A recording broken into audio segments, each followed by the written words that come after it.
Olá, aqui é Leonardo Azevedo e seja muito bem-vindo ao canal Biomecânica da Corrida. E corrida é realmente uma paixão para mim, não só por praticar a corrida, por ser um corredor, mas também por ser apaixonado pela ciência da corrida, né? Por estudar a corrida de rua.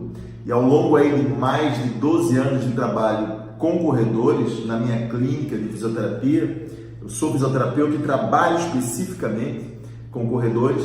Então, esse é um esporte que domina o meu cotidiano clínico. E nesse período de tempo todo que eu venho trabalhando com corredores, eu venho desenvolvendo alguns sistemas de observação, sistema de trabalho, de treinamento e de tratamento com corredores de rua. E gosto muito de dividir isso com meus colegas de trabalho também. Eu considero colegas de trabalho em corrida de rua, tanto o fisioterapeuta, que trabalha no processo de prevenção e reabilitação, quanto o profissional da educação física, que dá todo o treinamento ao atleta e pode também atuar de forma preventiva, não só no desenvolvimento das capacidades físicas do corredor, no seu desenvolvimento esportivo, mas também desenvolver um olhar de prevenção de lesão, né? De ter ciência de que aquela prática esportiva num indivíduo são, um indivíduo que está gozando de plena saúde, pode ser um mecanismo de lesão, porque corrida é um esporte muito interessante, muito apaixonante, mas também carrega, como todos os outros esportes, os seus riscos específicos, tá? E eu queria falar sobre um desses riscos específicos aqui, nesse vídeo hoje com você, que é a técnica da corrida, que é uma das coisas mais interessantes, mais importantes, não conclusivas, né? Não tem muita conclusão da literatura científica, mas tem muita observação clínica e correlação com o que a gente encontra de lesão esportiva em corrida, que se a gente consegue relacionar com as técnicas. Nem tudo se consegue comprovar cientificamente, mas a observação clínica cotidiana ajuda muito a unir a literatura científica e tirar conclusões muito importantes, muito interessantes. Eu queria dividir de forma rápida algumas coisas com você nesse vídeo. Então, dá uma olhada nessa imagem de fundo aqui. Que a gente vê, isso aqui é a largada da corrida de São Silvestre, há alguns dos anos aí da São Silvestre. Sempre uma loucura. Sempre essa loucura de gente. São milhares e milhares e milhares de pessoas.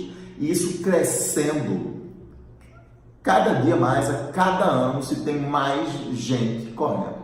E a cada ano se tem mais desenvolvimento científico em corrida de rua. Mas também, a cada ano, se tem mais lesões. Então, é uma coisa, cresce muito, cresce cientificamente, mas o problema também cresce. Então, vamos entender um pouco por que isso acontece e o que é que a gente pode fazer. Tanto fisioterapeuta quanto profissional da educação física, e aliado de mão dada. Eu trabalho muito com esses, tanto com fisioterapeutas como com profissionais da educação física, nesse trabalho preventivo, reabilitação, enfim. Vamos dar uma olhada numa coisa aqui. Isso aqui é um gráfico, dá uma olhada, como ele vem subindo aqui, ó, vertiginosamente ao longo dos anos. Mostra o crescimento das inscrições em corrida de rua a cada ano. É exponencial isso aí. E não venha com essa história de é moda, não. Moda é aquilo cíclico, que passa. Isso aqui não passa. Isso desde o início dos anos 2000, que cresce sem parar, com a mesma taxa de crescimento ano após ano. Então é realmente algo que ficou, não veio para ficar, mas já ficou e continua a crescer. É o esporte que mais cresce no Brasil nessa última década, já é o segundo esporte mais praticado entre homens e o esporte mais praticado entre as mulheres. Tem mais mulheres correndo hoje no Brasil do que matriculadas nas academias de ginástica com fitness, por exemplo, com musculação. Então, é de fato um esporte muito importante para o nosso país e que merece toda a nossa atenção, porque ele tem características que trazem riscos e a gente precisa ter uma atuação mais consistente, tanto na preparação física pelo profissional da educação física, o treinador, como na fisioterapia, entender que não é só fazer medidas anti-inflamatórias e fortalecimento ou alongamento aqui e ali, mas é necessário também para que você devolva o corredor para a pista de forma segura e duradoura, que você corrija alguns parâmetros nesse atleta para que dê segurança ao seu retorno. Então, aqui tem um quadro com as lesões mais comuns. Então, a gente observa que joelho é a articulação mais acometida. Eu costumo dizer, não vou abordar aqui, não vou entrar em detalhes desse vídeo, mas eu costumo dizer que o joelho é sempre um coitado, uma vítima, nunca é um vilão da história. Se vilaniza muito o joelho, né? Que a corrida machuca o joelho, mas machuca porque devido a algumas disfunções em algumas outras regiões, não dá tempo da gente falar nesse vídeo aqui. Mas é uma região muito acometida. Se a gente for olhar cada uma dessas lesões, a gente vai ver que quem sofre são as partes moles, são os tecidos moles. E não são as estruturas absorvedoras de impacto, como muitas vezes se faz pensar, o impacto da corrida machuca. Não machuca, não. É uma outra característica física que traz um problema imenso para a corrida de rua, mas apesar de ser um problema imenso, nós temos como atenuá-lo e controlá-lo. Então vamos lá. Olha aqui, nesse quadro aqui é o que eu costumo dizer que é o meu mapa mental.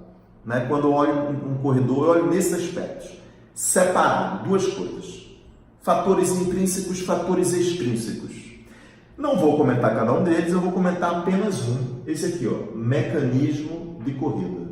Tá? Que é a técnica de corrida, que ele pode escolher voluntariamente com treinamento, associada a ações involuntárias de controle motor, que ele não tem como controlar. É o padrão motor dele, mas nós temos como treinar para melhorar tanto a técnica quanto o controle motor involuntário.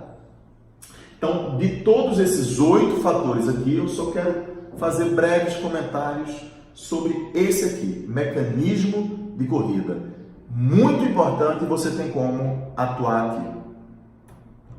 Então, olha esse painel aqui. Eu coloquei 4 frames. É o que interessa para a gente na análise de um corredor.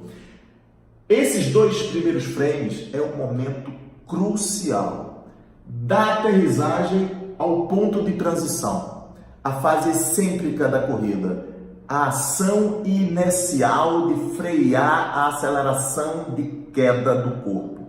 O corpo vem da fase de voo, aterrissa no solo e desce vertiginosamente em relação ao solo. E nós temos que frear essa ação até o apoio total e a transição para a fase de impulso. Então, essa ação de descida até a transição para a fase de impulso. Isso aqui que eu chamo de fase inercial da corrida ou fase excêntrica da corrida. Então, a característica física que a gente tem que prestar atenção é com a inércia. Como ele aterriza no solo até chegar ao ponto de transição. Então, o que a gente vê aqui, brevemente, fazer comentários breves. Uma aterrissagem no solo com o calcanhar e o pé muito elevado. Então, o ângulo entre a sola do sapato do tênis dele aqui, ó, e o solo é muito acentuado. Isso joga um impacto muito grande em cima da articulação do joelho. Impacto esse que deveria ser atenuado tranquilamente, mas que esse tipo de entrada no solo, com o joelho excessivamente em extensão e o pé excessivamente elevado, com o calcanhar aterrissando, isso joga uma carga em cima do joelho muito intensa. E esse corredor aqui não conseguia passar de 5 km porque o joelho doía. Então, se você é treinador, tem sua assessoria, saiba que você vai perder esse aluno porque ele não consegue correr mais de 5 km por dor. Então, se você não ajustar a técnica de corrida dele, ele não continua na assessoria. Se você é fisioterapeuta e reabilita esse joelho, saiba que sua reabilitação vai durar até chegar em 5 km novamente. Porque o mecanismo de corrida continua aí. Então, sua ação terapêutica pode ser incrível, mas se não melhorar a técnica, a lesão volta. E o mais frequente são lesões recidivantes e não novas lesões. Então, esse momento de aterrissagem aqui é extremamente importante e isso aqui deveria ser corrigido. No momento de transição aqui, o que a gente observa é uma flexão de joelho muito pequena. Mais um elemento que sobrecarrega o joelho dele. Quanto menor essa flexão do joelho, se ela não chegar até 40 a 45 graus de flexão, ele não tem boa capacidade de absorção de impacto e o joelho sofre. Então é necessário frear. E ele tem um histórico de lesão no cruzado anterior, um distúrbio sensório motor importante, que qualquer salto que ele faça, ele não consegue atenuar a queda, ele trava no momento do impacto. É um distúrbio sensório motor que precisa ser treinado na fisioterapia dele. E se você na assessoria esportiva detecta isso, treinar, tá? E na fase de impulsão, aqui quando ele sai desse momento de transição para impulsão, como está a posição de inclinação do corpo em relação ao pé de apoio? Isso é um elemento extremamente importante, porque vai determinar o grau de carga que ele vai jogar nas articulações e nos músculos e tendões. E aqui, a fase final, toe off, o dedo saindo do chão. A gente tem uma extensão de quadril muito limitada. Isso faz com que a oscilação vertical seja muito grande e aí a pancada no solo seja maior do que o normal. E a perda de eficiência, ao invés de ele se deslocar horizontalmente, se desloca verticalmente. Tem que ajustar isso aí. Por fim, controle motor. Dá uma olhada, isso aqui foge à capacidade dele controlar. Padrão de rotação interna muito importante no quadril. Isso gera esse desvio em valgo do joelho e toda vez que você tem um corredor com um padrão de rotação interna muito acentuado no quadril em apoio total, é um elemento muito importante na indução de sobrecarga e lesão associada. Joelho costuma sofrer demais com isso aqui. Trato iliotibial sofre demais com esse padrão de rotação interna. Então, se você tem um corredor com síndrome do trato iliotibial e ele tem esse padrão de rotação, você vai liberar o trato iliotibial, vai aliviar, quando voltar a correr, lesão de novo.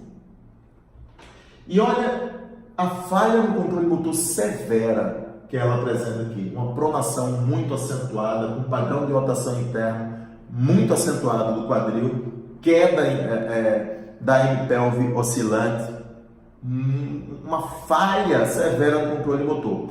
Ela consegue ajustar isso voluntariamente? Não, mas pode ser treinado. A gente pode fazer o treinamento sensório-motor, o treinamento do controle motor, para que isso seja ajustado. E aí a gente conseguir uma situação como essa daqui. Dá uma olhada nessa atleta de corrida, como ela corria e com o treinamento, como mudou o padrão de corrida dela. Então, olha aqui a diferença do padrão de corrida inicial. Ela entrava aqui no solo com antepé, mas uma entrada no solo completamente desconexa, com um ajuste global do corpo. E olha aqui como vem o corpo todo ajustado. Ela faz uma entrada já do calcanhar próximo do médio pé, mas com todo o padrão de aterrissagem e relação de membro inferior e tronco adequada. Então, com isso, ela melhorou o rendimento e deixou de ter os problemas que ela tinha ao correr. Tá ok? Então, era isso que eu queria trabalhar com você. E para entender tudo isso, é óbvio que é necessário entender da mecânica da corrida. Não de forma complexa, como muitas vezes se ensina por aí, como se fosse necessário muita tecnologia para isso. Tudo isso que eu mostrei foi visto com um smartphone que você tem, provavelmente está assistindo esse vídeo num smartphone.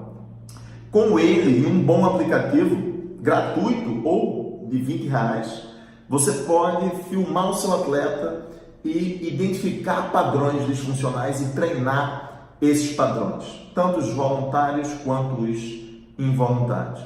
Mas para isso é necessário ter conhecimento, né? Se aprofundar no entendimento dos movimentos, no entendimento da cinemática, da biomecânica, da corrida de rua. Então é isso que eu gostaria de oferecer para você, a possibilidade de fazer um estudo eficaz, um estudo aplicável ao seu cotidiano por um custo absolutamente irrisório.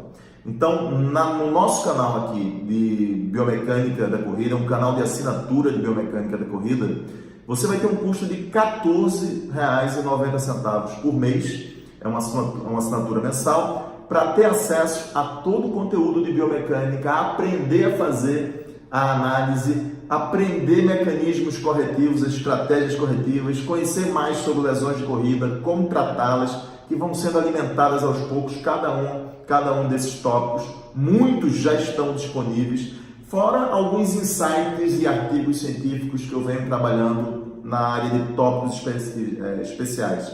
São áreas temáticas, séries temáticas que esse canal de assinatura tem, e sempre entrarão séries novas ao longo do tempo também.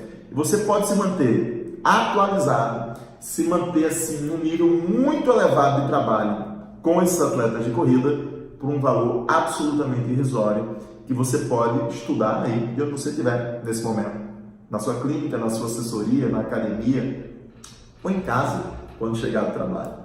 Então, vem aqui conhecer. Você tem 7 dias para experimentar a plataforma totalmente gratuito, sem custo nenhum.